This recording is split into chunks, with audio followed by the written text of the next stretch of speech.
All right, what kind of speeds are we looking at this morning? It's currently midday, 12 o'clock, 28 ping. And the download speed is goddamn magnificent right here. Over 240, 250. Like, this is absolute madness over 4G LTE. Like, crazy speeds out here, absolutely insane.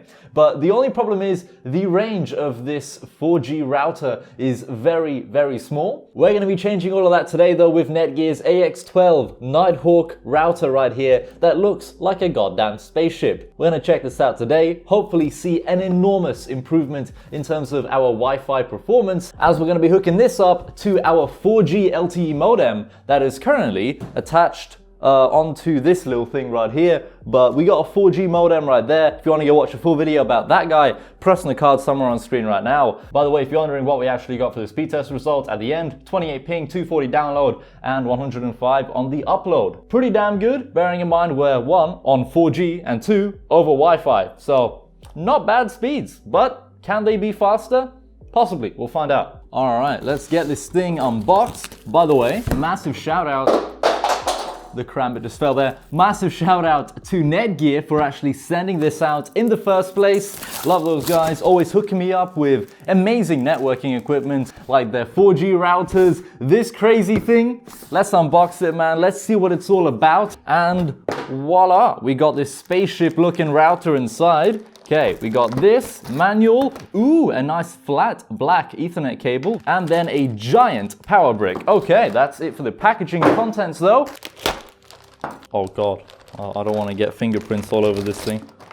Oh my God, it like popped open, dude. What just happened? It legit just popped straight open the moment I unboxed it. What if I want to close it? Aha, this is genius, dude. For some reason, yeah, this reminds me of like a waffle maker.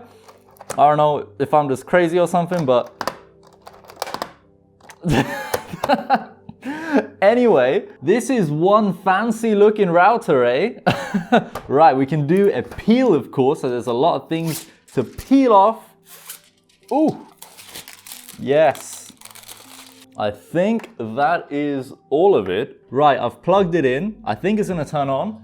What I need to do as well is set up a really long Ethernet cable from this to my 4G router. This cable might be long enough. Okay, this definitely might be long enough. Wow, this is like 5 meters minimum. Just so you can see what exactly I'm doing, I'm gonna plug that in to the WAN port at the back of the router. I've plugged in a Cat7 flat Ethernet cable into the WAN port, and then I've got the other end of this Ethernet cable going into my 4G router. That's also from Netgear. Would highly recommend this thing, by the way. This is the Nighthawk M1. It's so good. Okay, I'm trying to connect to the new Wi-Fi network, and I believe it's called Netgear 33. All right, internet detected, awesome. I've named the Wi-Fi SSID Nighthawk AX12 4G LTE, as that is what it's going to be running on. I do wonder though, will we see an actual improvement in performance switching to a better router? Now bear in mind, we're already pulling crazy speeds over 4G, but we are using a tiny portable little router from Netgear. So I wonder if we can see a further improvement in performance upgrading to something as crazy as this. Scan QR code on your Nighthawk device. All right, so I do actually have a QR code to scan. It's the QR code I put on the wall right here that came with the router. Let's scan that. Apparently we should just reboot the modem now. Oh wait, maybe there's no need to reboot the modem. I just press next, and I think we're good. Router detected, cables connected, internet connected, no firmware update available, up and running. Yeah, because we did just update everything. But for some reason wanted me to set it all up on the app. I don't mind using the Nighthawk app though. It is a pretty nice app. And you can use Face ID to log in. Lovely stuff. On the Nighthawk app, you can even check what devices are connected. So at the moment, we've got my desktop and we got my phone. By the way, what we can do is actually disable the connection of my PC. Like, does my internet on my PC work anymore? If I just like flick a toggle there and turn the internet off, I don't think anything's gonna load. Let's flip it back on and see how quickly we can get back onto the internet. Right, let's go over to speedtest.net, run some more speed tests. Because I want to see what kind of speed improvement we can get upgrading to a Wi-Fi 6 router right here. Let's hit go Will we see over 250? I have no idea what to expect here. Better ping, better download, better upload. Maybe the results will be worse. I can't believe it's actually a drop in performance. What is this? What are you playing at? Bear in mind, a 4G connection can be a little bit all over the place. Generally, the upload just tends to be good no matter what. Pretty good results. I'm gonna run that one more time. The download speed seemed to be a lot lower than usual, but as we are on 4G, this is normal. The download speed does tend to sometimes drop to, let's say, 150 or something, but a lot of the time, see, I ran the test again and now we're pulling pretty consistently over 200. 4G connection, a little bit all over the place, but I can tell you now that the 4G router that's mounted up there is in no way a bottleneck at these kind of speeds. Now, the reason I actually wanted to test out this spaceship looking router right here and kind of compare it against the 4G router that's up there is because I kind of thought, you know, maybe there's a chance that the 4G router can't actually push out like super fast download and upload speed, but turns out it can handle well above 250 on the download, well above 100 on the upload, as just speeds that, you know, it pushes out over Wi-Fi. It's absolutely no problem for the little 4G Netgear router to do all of that itself. You don't need to upgrade to something like this for better short range like Wi-Fi performance. However, where we will see an insane difference in performance is the overall range. Now, what I want to test out with this crazy Netgear spaceship looking router is how good the range of this Wi-Fi is. We're going to be putting it up against, believe it or not, another Netgear product. Just around the corner here, we got the Orbi Wi-Fi mesh system alongside the rest of my networking equipment over here. So we got all this set up, and I'm going to be putting this Orbi router up against this crazy spaceship looking one, the AX12. And we can also try to put it up against the 4G router that's mounted up there.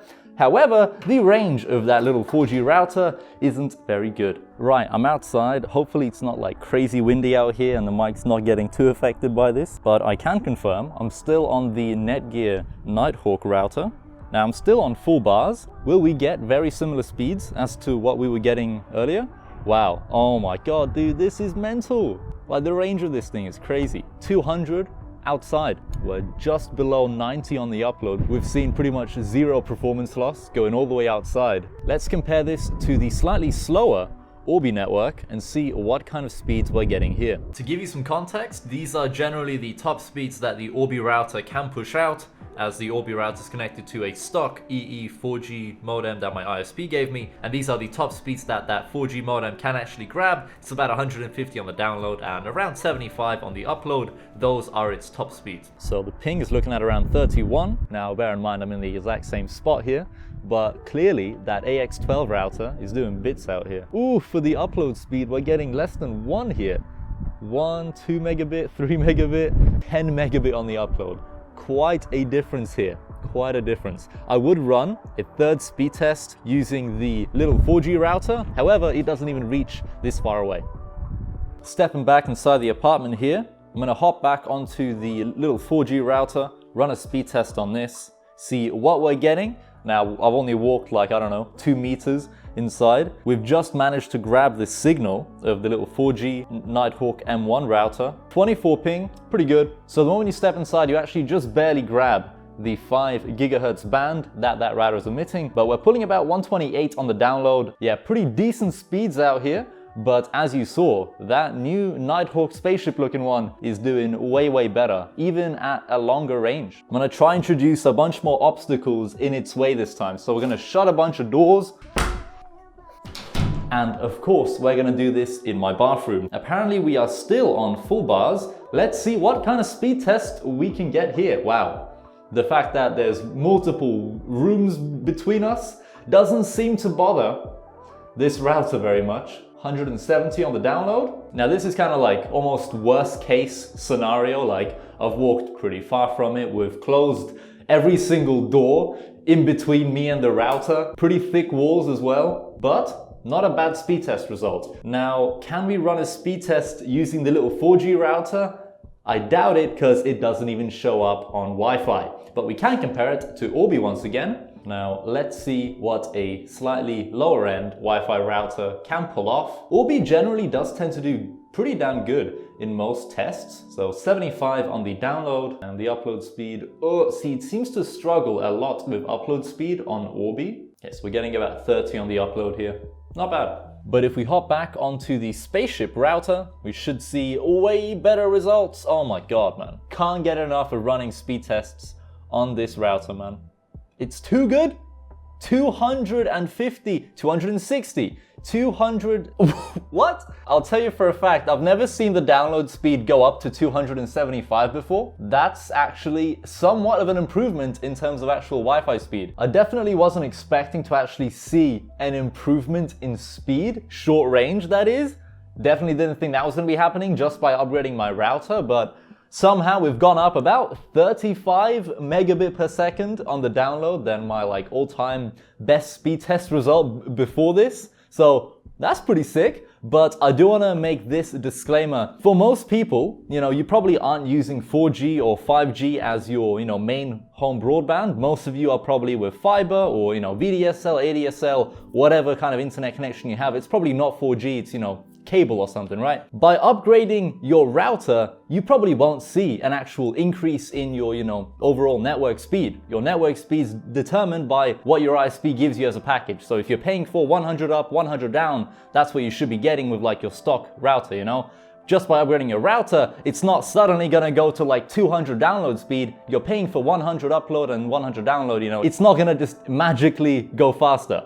Where you will see an improvement by upgrading your router though is the general network range and network speed at high range. With this router, this is the main thing I've kind of wanted to stress here and show off, is even at very, very long ranges and doors in your way, obstacles, the network is very stable and very fast. It don't care how far away you are. It's a high-end router, it's gonna do its thing, it's gonna give you good Wi-Fi range, good Wi-Fi speeds, even at long range, no matter what. So quality stuff here by Netgear, really happy with it. We even saw a freaking download speed increase out of nowhere, which could be a bit of luck with 4G, kind of being all over the place. I've never seen anything go up to 275 on the download before. We can run another speed test and see whether or not it's gonna hit that kind of speed again. I doubt it. I've never seen it go that fast before, but maybe this is gonna be the new norm for me now. I don't know. Anyway, thank you all so much for watching. Massive shout out to Netgear once again for actually sending this thing out to me in the first place. Link down below in the description to where you can buy one yourself, of course.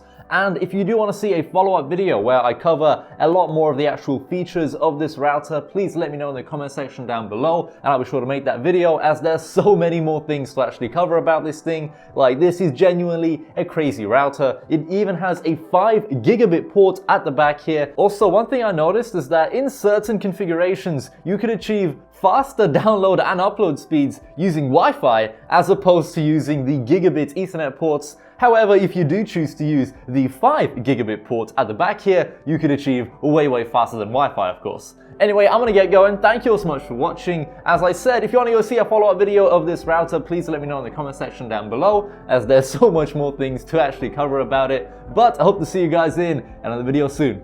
Goodbye.